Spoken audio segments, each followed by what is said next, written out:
There were 32 people at my retirement dinner, and not one of them told me the truth. I sat at the head of the table in a shirt my wife had ironed that morning, and I smiled at every face that raised a glass in my direction. The room felt full of love. The food was good. My grandchildren kept running past my chair and bumping my elbow, and I laughed every single time. But somewhere in that room, a conversation had already happened without me. A decision had already been made. My name was at the center of it, and I was the only one who did not know. 2 months later, I found out that my retirement dinner was not a celebration at all. It was a handoff. And the only reason I ever learned the truth was because my doctor, a quiet man who had known me for 11 years, had left his phone on by accident during a private lunch. What he heard changed the rest of my life, and I need to tell you exactly what happened. Before I go any further, I want to ask you something. If you had given everything you had to your family for nearly 4 decades, your time, your money, your silence, your sacrifice, and then discovered on the best night of your life that the people you loved had already started carving up what you built, what would you do? Would you confront them immediately? Would you go quiet and wait? Would you walk away and never look back? Think about that as you listen, because Marcus Reid asked himself that same question, and his answer surprised even him. Marcus Reid was 61 years old the night of his retirement dinner. He had worked for the same regional engineering firm for 38 years, starting as a junior draftsman right out of trade school and retiring as the head of infrastructure planning for the entire Northeastern Division. He was not a flashy man. He did not drive a fancy car or take expensive vacations. He wore the same style of brown leather watch he had owned since his early 30s, and he kept his hair cut the same way every 6 weeks at the same barbershop 2 blocks from the house he had paid off 11 years earlier. That house, a wide, pale yellow colonial on Derringer Street in a modest town called Calverton, was the thing he was most proud of in his life. Not because it was large or impressive, but because it was his. Every room in it carried something he had built, fixed, or chosen. The deck in the back, the shelving in the study, the kitchen counters he had saved for 2 full years to replace. It was a house that showed what a man could do when he kept his word to himself. Marcus had 2 adult children. His son Derek was 34 and his daughter Pauline was 31. He also had 2 grandchildren through Pauline, a boy named Theo and a girl named Cara, both of them young enough to still think that the best part of any family gathering was running in circles until someone told them to stop. Marcus loved those children with a specific kind of joy, the kind that lives in your chest and does not require words. His relationship with his own children was more complicated, but he kept that complication to himself the way men of his generation often did. He told himself that things were fine. He told himself that Derek's distance was just the way some adult sons grew up. He told himself that Pauline's sharp tone during holidays was stress from her job. He kept making those adjustments, those quiet internal allowances, the way a person rehangs a crooked picture again and again instead of asking why the nail is wrong. His wife Glenda had planned the retirement dinner herself. She had reserved the back room at a local Italian restaurant called Serrano's, sent handwritten invitations to family and close friends, and spent 3 weeks coordinating a slideshow of photographs from Marcus's career. She had cried twice during the planning, not from sadness, but from the particular emotion that comes when you watch someone you love finally reach something they have worked toward for a very long time. Glenda was a woman who remembered everything. She remembered the nights Marcus had come home too tired to eat and still sat with her at the table anyway. She remembered the overtime checks they had used to keep Derek in college when his scholarship fell through. She remembered the credit card bill from the year Pauline's ex-husband left, when Marcus had quietly paid off everything without being asked. Glenda knew the full weight of what that retirement night meant. She wanted it to be perfect. And on the surface, it was. The room was decorated with photographs and framed notes from colleagues. There was a small trophy from Marcus's company with his name engraved on it. The food was generous, the wine was good, and people kept standing up to say kind things about who Marcus was and what he had meant to them. His oldest friend, a man named Raymond who had worked alongside Marcus for 20 years, gave a short speech that made half the room laugh and the other half gee. Oh, quiet with recognition. Marcus sat through all of it with a full heart. He felt seen. He felt for perhaps the first time in many years that the sacrifice had been worth something, that people understood. He came home that night tired in the best possible way, sat on the edge of the bed while Glenda was washing her face and told her it was one of the best nights of his life. He meant it completely. What Marcus did not know, what he could not have known as he sat there in that restaurant full of warm light and raised glasses, was that his son and daughter had arrived an hour before the event. They had met in the parking lot, and they had had a conversation that Marcus was not supposed to know about. It was not the first time they had talked about the things they were talking about, but it was the first time they had made anything close to a decision. The house on Derringer Street was, by that point, worth considerably more than Marcus had ever paid for it. The neighborhood had changed over the decades. Properties nearby had been bought, renovated, and sold at prices that would have seemed impossible 20 years earlier. Marcus's house, well-maintained and sitting on a corner lot, was worth close to $420,000. Derek had looked it up. Pauline had her own estimate from a real estate contact. They both knew the number. What they disagreed on was the timing. Derek believed their parents would be moving within 5 years. He had already started telling people privately that his father would downsize once the reality of retirement settled in. Pauline was less certain about timing but more certain about the outcome. She had told her own friends that the house would eventually come to them and that she expected it to be split evenly. Neither of them had ever said any of this directly to Marcus. Neither of them had asked whether he planned to stay, sell, move, or do anything at all with the house. They had simply decided between themselves that the house's future was something they were entitled to plan for, and at some point the planning had stopped feeling hypothetical. It had started feeling like an agreement. Marcus knew none of this. He went to his first week of retirement the way a man steps into water that looks calm carefully and with a quiet kind of pleasure. He slept past 6 in the morning for the first time in years. He started walking the neighborhood after breakfast, something he had promised himself he would do when he had the time. He reorganized his study, sorted through old project files, and threw away boxes of papers he no longer needed. He called Raymond twice that first week just to talk, something they had not done since they were young men. He felt genuinely peaceful. The retirement was not the end of something. It felt like the beginning of a slower, more deliberate kind of living, and Marcus found that he liked it more than he had expected. His doctor, a man named Dr. Warren Osai, had been Marcus's physician for 11 years. He was a calm, methodical man who spoke carefully and always remembered the details from your last visit. He had guided Marcus through 2 separate rounds of high blood pressure management, a knee issue from an old work injury, and the kind of low-level anxiety that a man carries for so long he stops recognizing it as a problem. Marcus trusted him the way you trust someone who has always been honest with you even when the honesty was uncomfortable. Their checkups had become almost pleasant over the years, the kind of appointments where the conversation moved naturally from blood work to family to the general condition of the world. Dr. Osei knew about Glenda, about Derek and Pauline, about the house on Derringer Street. He knew the outlines of Marcus's life the way a long-term doctor does, not everything but enough. The call came on a Tuesday morning, 8 weeks after the retirement dinner. Marcus was in the backyard, sitting on the deck he had built himself, drinking coffee and reading the paper the way he had started doing every morning. His phone rang and he saw Dr. Osei's name on the screen. He assumed it was a follow-up about his recent blood work, which had been slightly off on one reading. He answered without urgency. Dr. Osei did not start with pleasantries. He started with an apology. He said he needed to tell Marcus something that had been troubling him for 2 months, and that he had gone back and forth about whether to say anything, and that in the end he had decided that staying quiet was not something he could do in good conscience. Marcus put down his coffee cup. He sat very still. He asked Dr. Osei to go ahead. Dr. Osei explained that 8 weeks ago, the evening of Marcus's retirement dinner, he had attended a lunch earlier that same day. The lunch had been at a small restaurant not far from the hospital. He had arrived early and was shown to a table near a semi-private booth. While he was waiting, he realized he could hear the conversation in the adjacent booth quite clearly. The 2 people speaking were Derek Reid and Pauline Reid. He recognized their voices because he had met them both on separate occasions over the years at Marcus's appointments, and because Derek had a distinctive laugh that Dr. Osei had noted before. He had not meant to listen, but what they began discussing made it impossible to leave. He told Marcus that Derek and Pauline had spent most of that lunch talking about the house on Derringer Street. They talked about the property value. They talked about what they believed their parents would do in retirement, and Derek said plainly that he did not expect Marcus and Glenda to stay more than 4 or 5 years. Pauline had said she thought it could be sooner. They talked about how the house would be divided, speaking about percentages and timelines as though the matter were already largely settled. At one point, Derek had said, and Dr. Osei recalled this specifically, that the retirement party was a good sign because it meant Marcus was mentally ready to move into the next phase. He had used the word phase the way a property manager would, as if Marcus's life were a development project nearing a transition. Dr. Osei told Marcus that he had sat at his table feeling deeply uncomfortable. He had ordered coffee and kept his eyes forward and told himself it was a private conversation he had no business in, but before the lunch ended, something else was said. Pauline had brought up the idea of talking to Marcus and Glenda about the house sooner rather than later. Derek had resisted. He said there was no need to rush the conversation and that bringing it up too early would create conflict they did not need.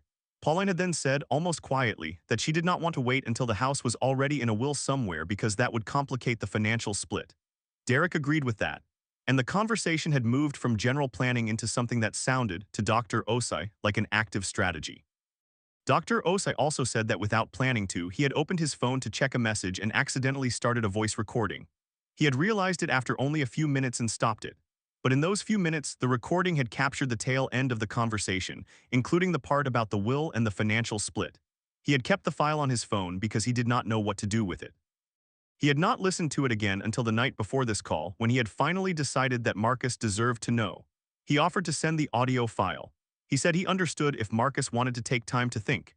He said only that he was sorry it had taken him 2 months to say something, and that he hoped Marcus would understand why it had been a difficult decision. Marcus thanked him. He said almost nothing else. He ended the call and sat on the deck for a very long time without picking up his coffee cup. The morning was clear and cool. A neighbor's dog was barking somewhere down the street.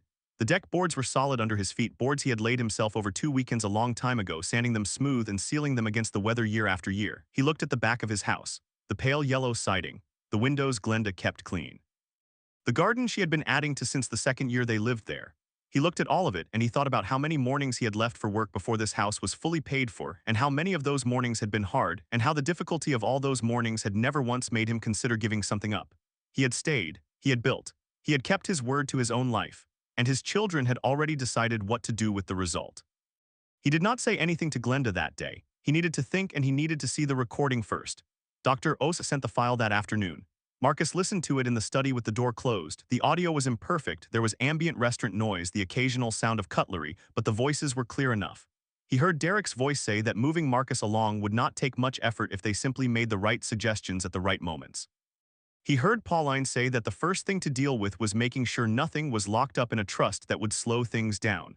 He heard the word liquidate used in the context of the house, as if it were a business asset rather than the home where his grandchildren had eaten birthday cake in the kitchen. Marcus listened to the recording twice. Then he sat quietly for a long time. He was not crying, he was not shaking, he was doing something more dangerous than either of those things. He was remembering. He was going back through years of small moments and seeing them differently now. He remembered the conversation 2 summers ago when Derek had casually suggested that Marcus and Glenda think about a smaller place, something with less maintenance.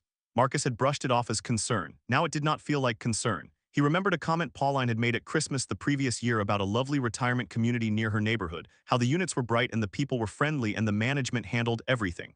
Marcus had smiled politely and said he would keep it in mind. Now he understood the direction that comment had been pointing. He went further back. He found more. The pattern had been there for years. He had simply chosen not to read it. He opened a notebook, the plain kind he kept in his desk drawer for making lists, and he began writing things down, not in anger, in order. He wrote down the summer comment about downsizing, the Christmas community suggestion, a phone call from Derek 3 months earlier in which Derek had asked almost offhandedly whether Marcus had a financial planner and whether his estate documents were in order. Marcus had taken it as a son being responsible and thoughtful. He wrote it down anyway. He wrote down the name of a real estate agent Pauline had mentioned once, unprompted, as someone who specializes in helping older families transition properties. He had let that go the first time. He did not let it go now. By the time he finished the list, he had filled 4 pages in his careful, even handwriting. He closed the notebook and put it in the locked drawer of his desk, the one that only he had a key to. Over the following 2 weeks, Marcus did something that did not come naturally to him. He became quiet in a new way, not the quiet of someone who has nothing to say, but the quiet of someone who has decided to listen before they speak. He went to family dinners. He answered phone calls. He let the normal rhythms of his family life continue around him without changing them. And as he watched and listened, he began to see with much greater clarity the machinery of what was happening. Derek had started calling more frequently in the weeks after the retirement dinner, which at the time had seemed like a son stepping up to stay connected with a newly retired father.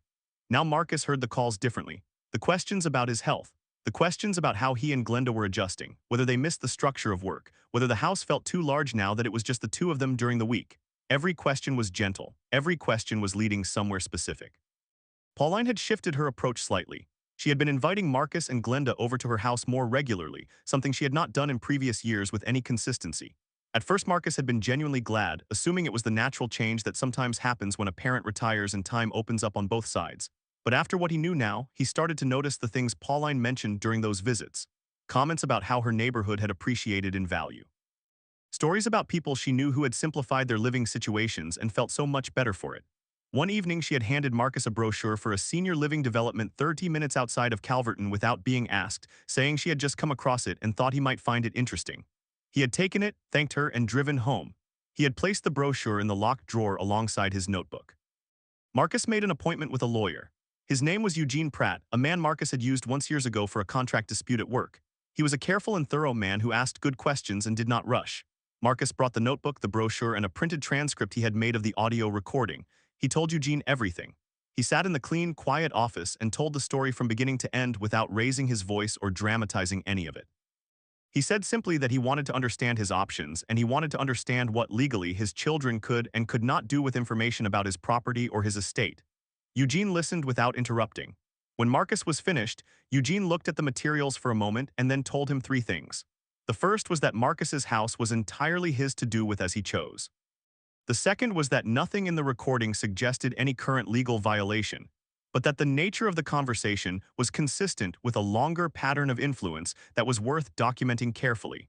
The third was that Marcus needed to update his estate documents immediately if he had not done so recently. Marcus had not updated his estate documents in 9 years. He had written a basic will when Pauline was in her early 20s and he had not revisited it since. Eugene walked him through what a proper update would look like. They discussed a living trust. They discussed how property could be structured so that the decisions about its future remained entirely in Marcus and Glenda's hands and could not be influenced or accelerated by anyone outside of the two of them. Marcus agreed to all of it. He signed the relevant documents over the course of 2 appointments. Glenda attended the second appointment. Marcus had finally told her everything the night before that appointment, sitting at the kitchen table after dinner, laying it out slowly and clearly the way he had practiced. She had been very still while he talked. When he finished, she had reached across the table and covered his hand with hers and said nothing for almost a minute. Then she said, "I knew something was wrong at the retirement dinner. I just didn't know what it was yet." That sentence stayed with Marcus. His wife had felt it and had not been able to name it. That told him something about how long the weight of this thing had been present in his house without his permission. Glenda was not a woman who collapsed under difficult things. She had raised 2 children while working part-time and managing a household and caring for her own mother through a long illness. She was practical and composed in the way that comes from real experience, not theory. But in the days after Marcus told her, he could see the wound of it in small ways. The way she was quieter at breakfast. The way she looked at photographs of Derek and Pauline on the hallway shelf with an expression that was not warmth exactly. She did not cry in front of Marcus. He suspected she cried privately in the way that people do when they are protecting someone else from the full weight of their feeling. He loved her for it. He also made sure she knew she did not have to protect him. He told her directly, "I am not broken by this. I am clear about it, and that is a different thing entirely." Derek called on a Thursday afternoon, 3 weeks after Marcus's first meeting with Eugene. It was a routine call, or what had come to feel like a routine call since the retirement. He asked how Marcus was feeling. He asked if Marcus and Glenda had thought any more about their plans for the year. Then in the middle of the conversation, he mentioned that he had been talking to a colleague who worked in property management, and that if Marcus ever wanted an informal estimate of what the house might bring in the current market, his colleague would be happy to come by. He said it lightly, almost as an aside, the way a person says something they want you to hear without seeming too focused on it. Marcus heard it very clearly. He said, "I appreciate you thinking of that, Derek. I don't think we'll need it, but I appreciate it." His voice was steady. His voice was kind.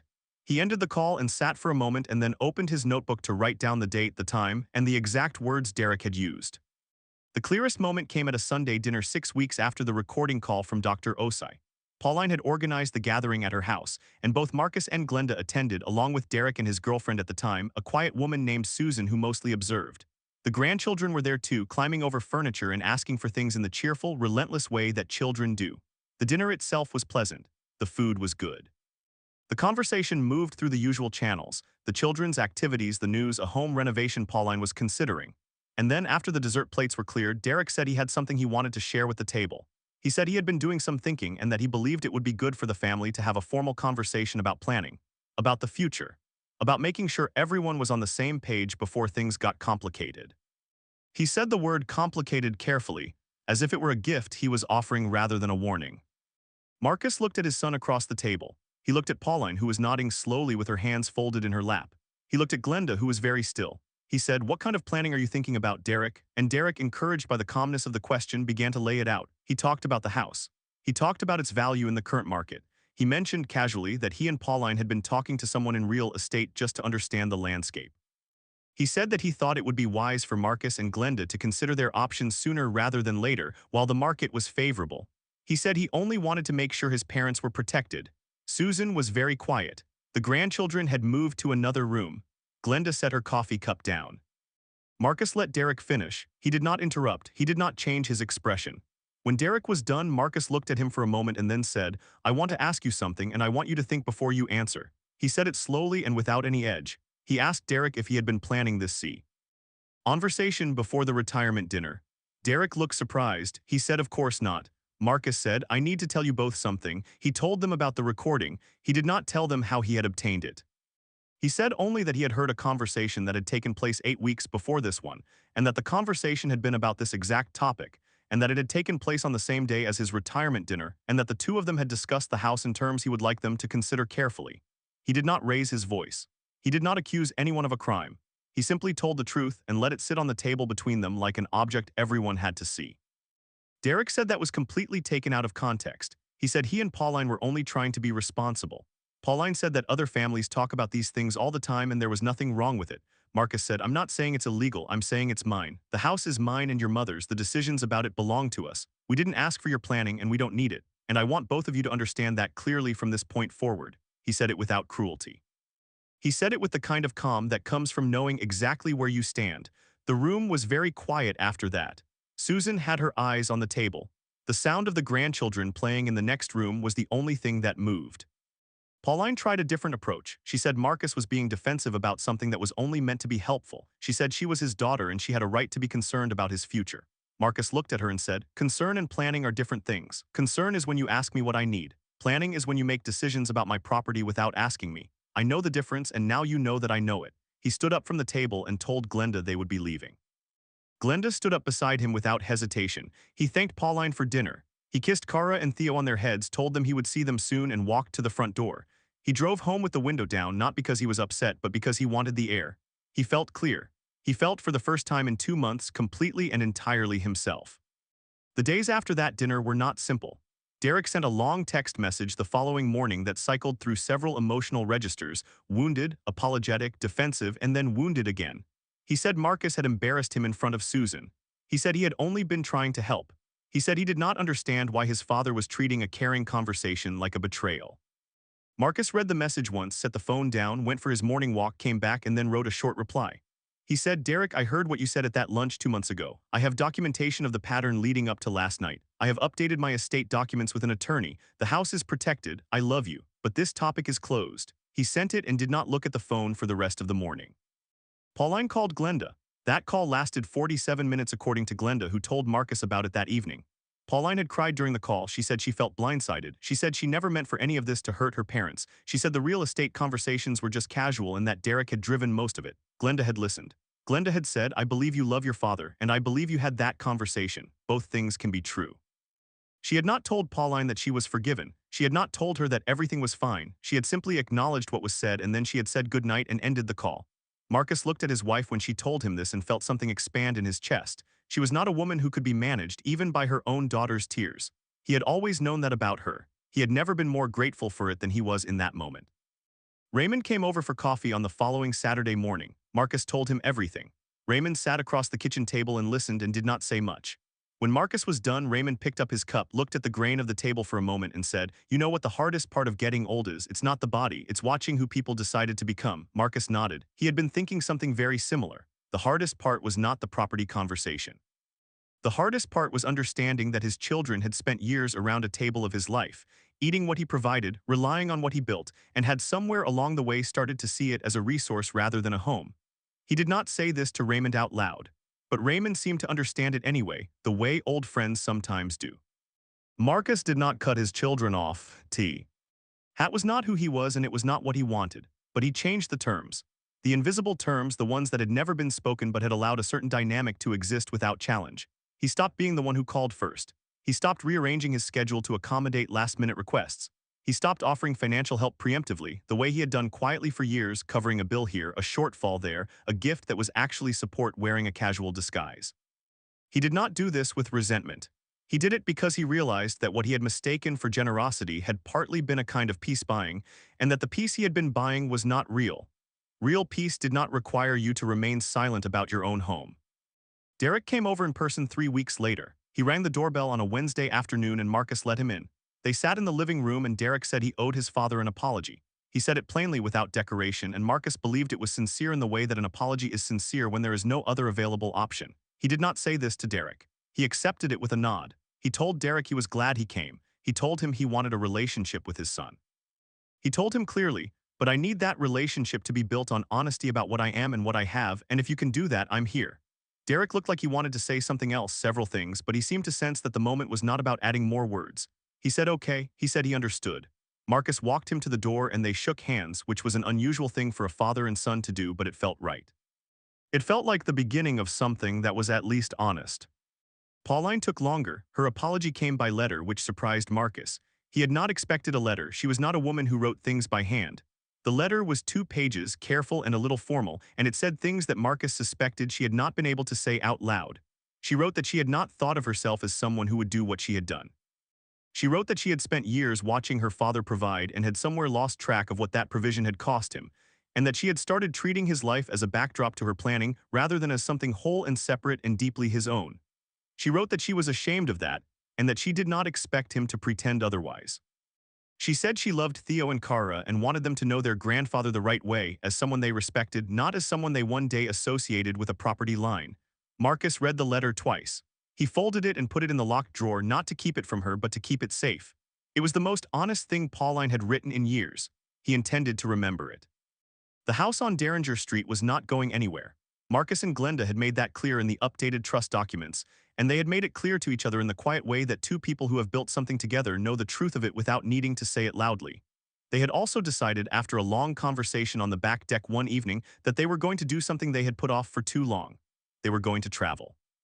Not a big expensive trip, but the kind of slow travel that Marcus had always said he would do when he had the time. He had the time now.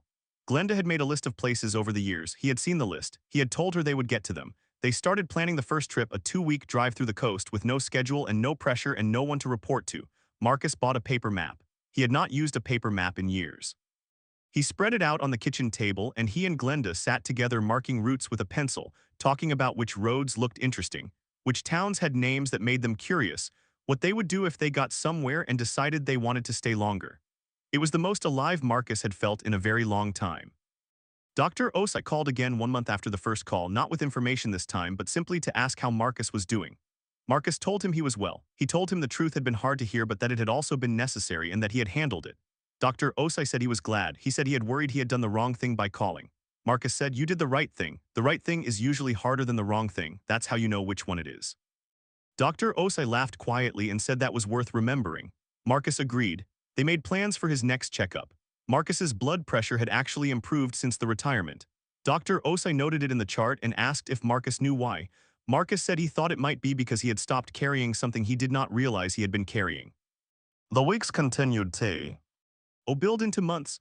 The relationship with Derek slowly, carefully found a new form. They had lunch twice. They talked about things that were not the house, not the retirement, not money or property or the future in those terms. They talked about work, about Derek's job and a project he was proud of. They talked about Susan, who Derek was apparently serious about. Marcus gave his honest opinion when asked and kept it to himself when not asked. It was not the warmth of an easy father-son relationship. But it was real in a way it had not been before.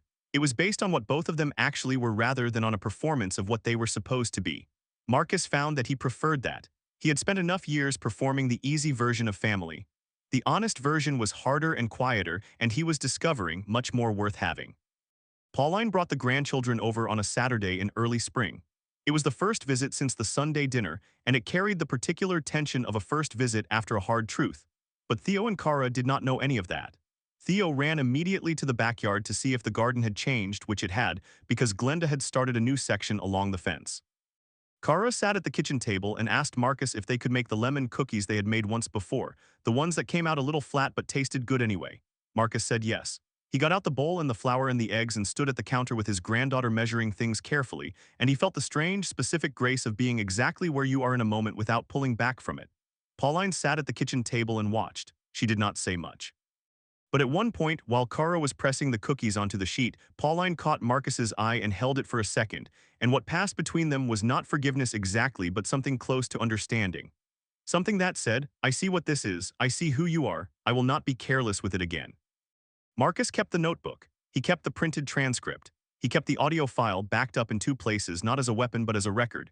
He had learned over the course of this chapter of his life that truth needs witnesses. Sometimes the witness is someone else who happened to hear what was said. Sometimes the only witness you have is yourself, and you have to write it down so that you do not let anyone convince you later that it did not happen the way it happened. He had been too willing for too many years to accept other people's revisions of what he had experienced. He had been too ready to give the benefit of the doubt so generously that he had sometimes doubted himself out of things he knew to be real. He was done with that, not in a hard or suspicious way, but in the way of a man who finally understands that his own memory deserves the same care he has always given to everything else. He thought about the retirement dinner sometimes. He thought about sitting at the head of that table in the shirt Glenda had ironed, and how full the room had felt, and how he had believed all of it was exactly what it appeared to be. He was not bitter about that evening. He had actually come to see it differently than he had in the weeks after Dr. Osai's call, because the love in that room was not entirely false. Raymond had meant what he said. The colleagues who had written notes meant what they wrote. Glenda across the table watching him had meant every quiet thing she did not say out loud. And even Derek and Pauline, in their own complicated way, loved their father. They had simply let something else grow alongside that love without tending to the boundary between the two. That was a failure of attention, not a failure of feeling. Marcus understood the difference. He chose not to confuse the two. What the experience had given him in the end was a kind of precision. He was not a man who went through the world with his fists up now. He was not suspicious of every kindness or second-guessing every dinner invitation. He was simply a man who knew his own value now in a way that was quieter and stronger than it had ever been before. He knew what he had built. He knew what it had cost. He knew that no one else's plan for what he had built could substitute for his own. He had finally stopped waiting for the people around him to confirm that what he had done with his life was enough. He already knew. He had known for a long time. He had simply been looking outward for a confirmation that could only ever come from within. The deck in the backyard still held. The kitchen counters he had saved for were still solid under his hands every morning when he made coffee. The pale yellow siding of the house on Derringer Street caught the light differently in every season, and Marcus had started to notice that again in the way you notice a thing you love when you have come close to losing it. Not the house itself, but the clarity of knowing it was his. Not a plan, not an asset, not the next phase in someone else's calculation. His, a man's and his wife's, built from the accumulated discipline of a life they had chosen together and protected together and would continue to shape together for as long as they chose. That was not a small thing. That was, Marcus Reid had decided, just about everything. If Marcus Reid's story hit you somewhere you recognize, if you have ever kept the peace for too long, ever looked back at a pattern and finally seen it for what it was, ever had to choose between a false calm and an honest one, I want to hear from you in the comments. Tell me what you would have done. Tell me whether you would have confronted them at that Sunday dinner, or whether you would have waited longer, or whether you would have walked away entirely. And if you have your own story about finally drawing a line that should have been drawn years earlier, share it below. Marcus Reid found his line. Some of us are still looking for ours. You are not alone in that.